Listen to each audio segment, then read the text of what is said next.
totally hear you there. Do you see mental health resources playing a role in reducing crime or gun violence, or is this just a role for the police? Well, to the extent that mental right, there's this idea of having dual responses to situations, right? You have the police respond, and then you have, let's just call it like social services, dual response. I'm not opposed to something like that to the extent that somebody could get there that might have more skills than a police officer at diffusing a situation. And that's something I could be supportive of. I would never be supportive of sending a social worker out without police. I think that is folly, and that's just setting people up for disastrous outcomes.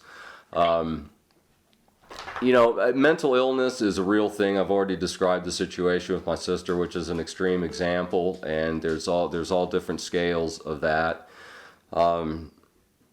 Really, the drug use of methamphetamine that's being produced these days is coming from Mexico. That is actually creating schizophrenic outcomes in people that don't have mental illness.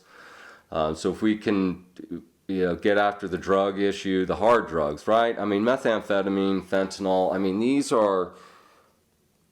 these are on wholly different levels than, I don't know, whatever, obviously than weed or alcohol.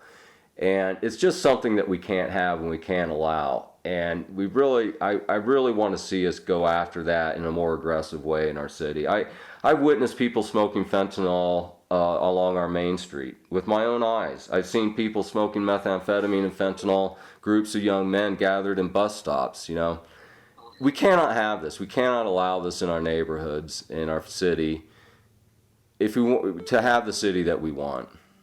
Yeah. No, I happen to agree with you on that point. So that's great.